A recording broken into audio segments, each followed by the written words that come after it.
The nightmare scenario is imminent. I'm your host, Steve Van Metre, and thanks for joining me today. In our lead story today, the worst case scenario is about to devastate the U.S. and global economy, and yet we continue to hear from the political elites that the global economy is strong and it's robust, and they don't understand why you don't believe it, and the media isn't reporting as such. But as you're about to see, we're on the edge of a worst case scenario that's going to outright devastate economies all over the world. Now let's over to Bloomberg, where he picked today's story up with a headline: Swedish bankruptcy surged to the highest level since the 1990s. And why this is so important is we continue to talk about the inverted yield curves, the inverted money curves, where central bankers around the world have raised short-term rates above what the market forces believe long-term rates at. And what this causes is a contraction in credit because banks do not want to lend.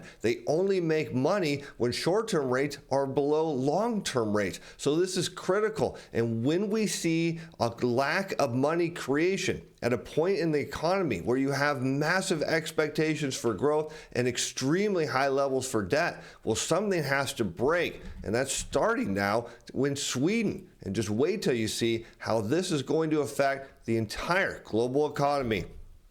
And Sweden is widely expected to experience a recession this year, even after the central bank appears to have halted an 18-month campaign of interest rate hikes amid a slowdown in inflation.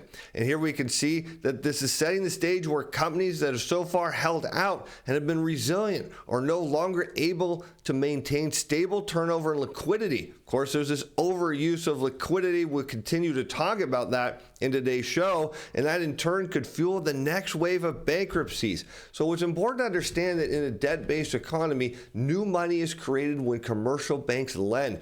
And when, of course, commercial lending goes into contraction, that means money is destroyed. Now, one of the challenges, if you're trying to continue to grow a debt-based economy, you need enough money to fuel that growth and pay on all the existing debt. When you, again, constrain the creation of new money, it's only a matter before bankruptcies show up. And then as you're about to see in a little bit, what is going to devastate the U.S. and global economies. Because here you can see in this chart exactly what happens when these central elites invert money curves, as shown in the blue line here. This is a 10-year, 2-year yield curve, and it inverts below the black line when 2-year high yields are higher than 10-year. And of course, we know that the 2-year yield is very sensitive to the federal funds rate, and the 10-year yield is subject to growth and inflation expectations in the U.S. economy. What happens after that inverted yield curve is you see the delinquency rate on all loans. Well, it goes up.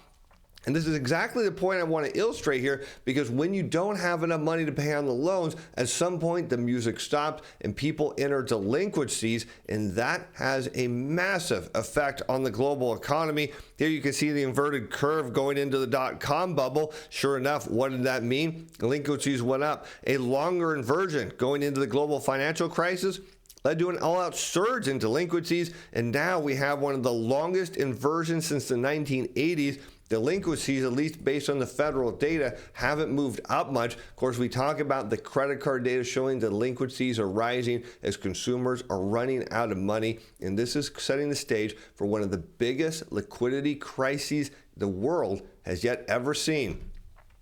And the number of companies going bust is yet to exceed the 1990s level. Well, just hang tight, because that day is coming, because today's market is more global than it was then, and the crisis has hit more broadly. Of course, nobody believes that we will see a globally synchronized downturn. Remember, the last time we saw this was at the end of the global financial crisis. We've never seen the entire world's economy in a recession nearly at the same time. And yet financing conditions could ease from summer with rate cuts from Riskbank, the National Institute for Economic Research said. But never mind that, because even a few cuts, of course, to the funds rate of any country is not going to do enough to invert the yield curves and the money curves, because we've continued to see rates fall. Now, what's important when we go look back at that graph, when you see the blue line rising of the yield curve, that means rates are falling. And if you're wondering how you can profit from that, well, it's really simple. Because if you had our CTA Timer Pro, we look at the machine positioning across many different parts of the market, particularly ETFs. And what we know is that when we get on a historical basis, because I run a historical overlay on this report, so when we see extreme positioning, it means throughout history, this is rare and unusual. And when you find that and you see a reversal, well, that's where most money is made, is off the bottoms. And sure enough, on November 2nd, our CTA Timer Pro picked that up on our CTA report. And many of you said, will you just show us these in the future? Well, our programmer is diligently working on that, and we hope to have that out sometime this month. And the same with our Momentum Timer Pro report. This looks at all those technical singles like the RSI, the MACD, the Stoch, and all those things, and they're really confusing, smooths them all out, and gives you one clear signal. And that happened again on November 2nd for TLT. And again with this report, many of you said, Steve, could you just tell us the high value ones when they actually change that we should look at buying? Yes, we're going to come out with that again for both reports this month. And right now there are 3 coupon codes again for a free month for whoever can grab those the fastest. Because if you were certain that the global economy is slowing, as we're making the case, you'd buy at this candlestick here on TLT at market open, you'd be up 13.1%. And now let's get deeper here, because China issues a massive crude oil import quotas at the start of the year. Now, why would China do this? We're facing, as you're going to see later in the show, a complete synchronized global slowdown that's going to devastate the U.S. economy and major economies all around the world. And yet, why is China buying all this oil? Is it because they believe their economy is going to boom? Or maybe they're just trying to keep prices up for their trading partners? As Chinese refiners have been slow to snap up spot cargoes in recent months due to a lack of quotas, driving a plunge of prices in Middle Eastern barrels that are mainly purchased by Asian buyers. And why would Chinese refiners not be snapping up oil? Because demand for the global economy is going down. And of course, that could put the refiners in a bad financial shape. So what is Beijing doing here is stepping in and saying, look, you've got to buy them. We're giving you a quota, and you better honor it. Get out there and buy oil, keep prices up, run them through your refiners, and let's keep the market humming, because traders are waiting to see whether full allocation will jumpstart the market. Look, buying oil doesn't jumpstart anything. It's demand from the global economy, which we know is headed down. And we've talked about how China's economy is going to be one of the leaders. And it's not just only one. There's actually, when we get into Europe later in today's show, you're going to see the synchronization of all these economies starting to happen at once. And China's economy is big. And if it fails, as we know it's going to, well, it's going to have devastating effects for the global economy.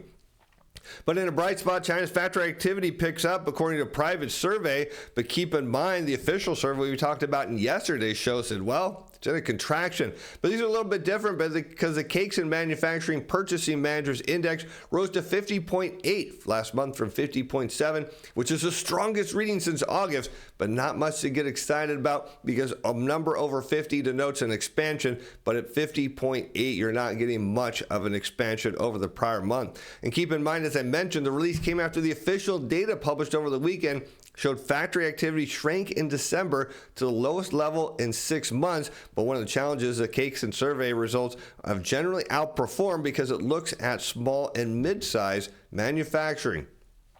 I think this still shows the manufacturing sector is on a fragile recovery. Well, that's to say the least, because, of course, China is the world's largest exporter. And if they're seeing a problem in their manufacturing sector, it's a demand issue from around the world. So as we look for the soft landing and the hope that these central elites get it right, and that we just need a couple of rate cuts to smooth things out, we know what's likely to happen because of the inverted curves. Rates are going to go straight down, which will make having our reports the one biggest source of profit for you in the coming year. And the better performance in the Cakes and polls may suggest that small and medium-sized businesses are doing slightly better than companies captured by the official survey, she added, looking for hope in all the wrong places. As Chinese factories have been grappling with subdued demand and sluggish profits, this again, the key words, subdued demand. When demand goes down, well, profits are going to go with it. Investment by manufacturers has held up. However, as Beijing has devoted financial resources and pushed favorable policies as it looks to support breakthroughs in advanced manufacturing and cutting-edge technology. Look, the bottom line is Beijing knows that global demand is falling and its factory sector is critical in its economy. You have to keep people at work, so they're starting to subsidize things. It only makes perfect sense. We told you the stimulus was coming, and sure enough, here it is. As China injects $50 billion into policy banks and stimulus push, we noted this was coming. And of course, the PSL program is seen as an important tool in Beijing's arsenal, which the government can use to shore up the property sector and stabilize growth this year. And we knew they would have to do something. We knew Xi Jinping, even though they came out and they said, we're not going to do anything, they knew they had to. Because once they figured out just how correlated the property sector is to the banking sector, you're talking about an all-out financial crisis. China does not want to be at the forefront of this in the coming year, but they stand little chance. So what are they doing is they're creating these loans to the property developers and saying, go out there and develop things. And by the way, here's a bunch of money you can borrow that stabilizes the property developers. At the same time, gives the banks the confidence that these loans are going to get paid on.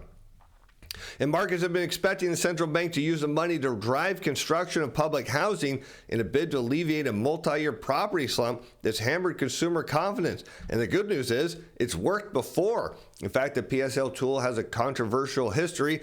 It was last used heavily between 2014 and 2019 for the rebuilding of shanty towns as it helped halt a property slump. At the same time, it inflated home price bubbles. Some economists call it helicopter money or Chinese-style QE, and that is coming back, and we knew it had to because they have to stabilize this. And as consumers now see it coming, they're going to go back, and you're going to watch the news there start to report that this will lead to higher prices. This should get consumers off the fence and say, I need to buy now before prices go up so I can make some money on that, but also so I don't have to pay a higher price later. Of course, this gets the developers now capital to go out and rebuild some shanty towns. The banks then have less to worry about because their solvency is not in question. And all of a sudden, if the global economy can turn around, Beijing can pull this off. The problem is you're going to see in a little bit that it's too late. Something's coming that's going to devastate all the economies around the world. And yet, despite all that, China's stocks see the worst start to the year since 2019 on economic woes because, you know what, the market doesn't buy it. One of the problems here is when you constrict the creation of credit, because many people think that if these central bankers create liquidity or governments inject stimulus, the stocks magically go up. And well, that's not how it works at all. It takes people to buy stocks for them to go up. And what do they need to do that? They need money. And when you constrict the creation of credit, as we come back to this yield curve, this blue line, remember the way to play this, follow our reports. We give you all the information you need to find out where the machines are moving and where the technical momentum is moving. And yet, when this happens, interest rates go down. Everyone says it's bullish for stocks, but it's not. Historically, it tells you that stock prices go down. Meanwhile, everyone believes the U.S. market is going to experience a huge bull run. The inverted yield curve says anything but that is likely to happen next. So that's why we're not seeing a reaction out of the Chinese market, my friends. There just isn't enough money. And now, as we get into our lead story here, we're going to take a look at what is about to devastate major economies all around the world.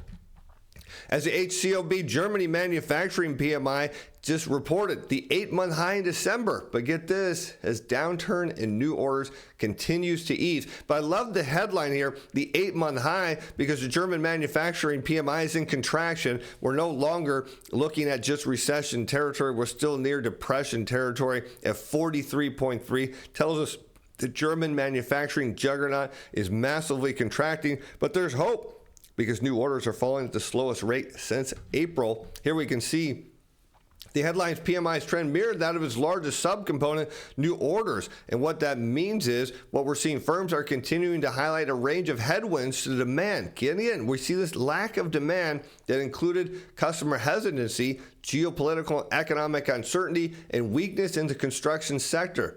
That said, the rate of decline in new orders eased for the 4th month running to the weakest since last April. And new work from abroad also fell more slowly, although the decline was still marked by historical standards, due in large part to subdued demand across European markets. We said that, what did we just tell you? We talked about this in the past. If Germany goes, the entire European Union goes with it. There's your evidence that that is coming.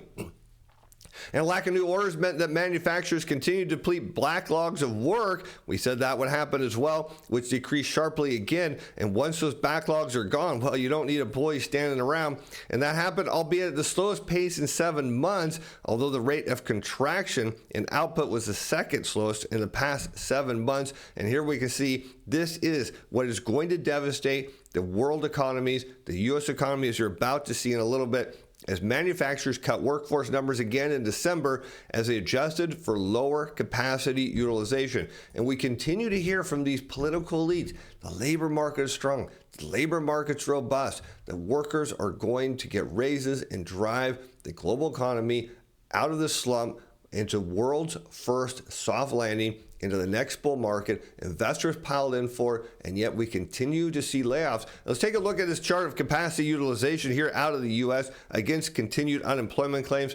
And sure enough, as capacity demand, shown in blue, in factories decline, that's because less demand means less usage of the factory. Well, that puts more people on the unemployment line, and they stay there. So as we get into the U.S. data here in a little bit, we're going to see for demand. But right now, the key is around the world, demand's going down, capacity utilization is going down, and layoffs are starting to go up. And once people get on the unemployment line, as we're seeing, they're not going away. As the Eurozone manufacturing PMI sector finishes the 2023 with another strong reduction in output, here we can see manufacturing PMI at 44.4. That is strongly in, of course, recession territory. As we noted, that was likely to happen. And let's take a look as output continued to be constrained by a lack of new business. No surprise there, as demand for Eurozone goods decreased once again, although the decline was the softest in 7 months. Now keep in mind, we're talking December, it was sharp nonetheless. New orders from external customers were also down on the month, extending the current sequence of shrinking export sales for nearly 2 years.